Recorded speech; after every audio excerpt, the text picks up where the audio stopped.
నెల్లూరు నగరపాలక సంస్థ కార్యాలయంలో కమిషనర్ నందన్కు 14వ division corporator Kartham Pratap Reddy traffic signals ఏర్పాటు చేయాల్సిందిగా వినతిపత్రం అందించారు.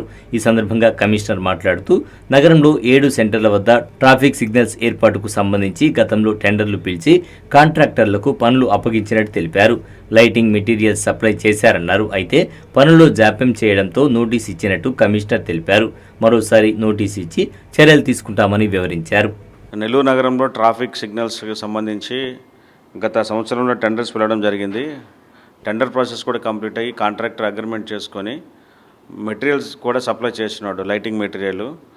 దానికి సంబంధించిన సివిల్ వర్క్ కూడా అంటే 7 జంక్షన్స్లో ట్రాఫిక్ సిగ్నల్స్ ఏర్పాటు చేయడానికి సివిల్ వర్క్ కూడా పూర్తి చేసుకున్నారు, అంటే పెడస్ట్రల్ వర్క్. ఇక పోల్స్ ఒకటి పెండెన్సీ ఉంది. ఆ పోల్స్ ఇన్స్పెక్షన్ కూడా ఇంజనీర్లు వెళ్ళి గజియాబాద్ వెళ్ళి ఇన్స్పెక్షన్ కూడా చేసుకుని వచ్చారు. సో దానికి సంబంధించి డిలే అవుతున్నప్పుడు కాంట్రాక్టర్కి as per the agreement notice కూడా జారీ చేయడం జరిగింది. దానికి రిప్లై ఇస్తూ ఆయనకు ఉన్నటువంటి కొన్ని ఆర్థిక పరిస్థితుల వలన టేకప్ చేయలేకపోతున్నాను, కొంత సమయం ఇవ్వండి, ఖచ్చితంగా వర్క్ టేకప్ చేసానికి కూడా సమాధానం ఇవ్వడం జరిగింది.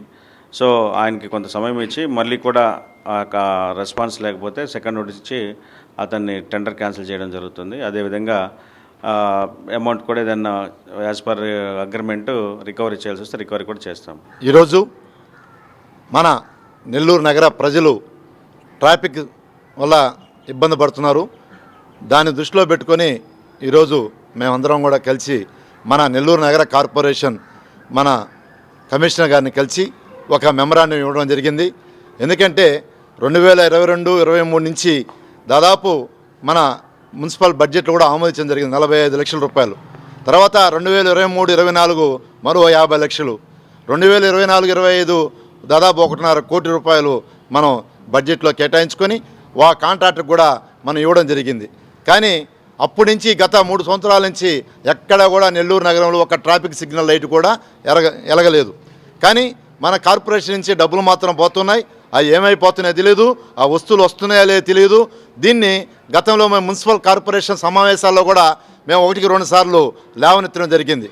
అప్పుడు గట్టిగా మాట్లాడితే మన అప్పటి కమిషనర్ అయినటువంటి కమిషనర్ గారు మేము తెప్పించడం జరిగింది, కొన్ని ఎక్కడో రూమ్లో ఉన్నట్టున్నాయి, అవి చేస్తామని చెప్పారు. ఆయన మారిపోయారు, మళ్ళీ కొత్త కమిషనర్ వచ్చారు. ఆయన దృష్టికి కూడా తీసుకెళ్లాలనే ఉద్దేశంతో ఈరోజు ఒక మెమరాండం ఇవ్వడం జరిగింది. మేము కోరేది ఒకటి, ఈరోజు నెల్లూరు నగర ప్రజలు ట్రాఫిక్ వల్ల ఎంత ఇబ్బంది పడుతున్నారంటే ప్రతి ఒక్కరికి నరకం చూస్తున్నారు. కాబట్టి వెంటనే ట్రాఫిక్ సిగ్నల్స్ ఏర్పాటు చేసి ఎక్కడ ప్రజలు పోయేదానికి ఎలాంటి ఇబ్బంది లేకుండా చేయాలని మరీ మేము కోరుతున్నాం. ఈరోజు మా కూటమి ప్రభుత్వం కూడా ఎక్కడ ప్రజలకి ఇబ్బంది లేకుండా చేయాలనే ఉద్దేశంతో ఈరోజు మన కమిషనర్ గారు కూడా నారాయణ సార్ కూడా వారి కమిషనర్ గారికి ఆదేశాలు ఇచ్చారు. వెంటనే దాని నిధులు కేటాయించి చేయమని కూడా చెప్పడం జరిగింది. కాబట్టి కమిషనర్ గారికి కూడా మేము ధన్యవాదాలు తెలియజేసుకుంటున్నాం.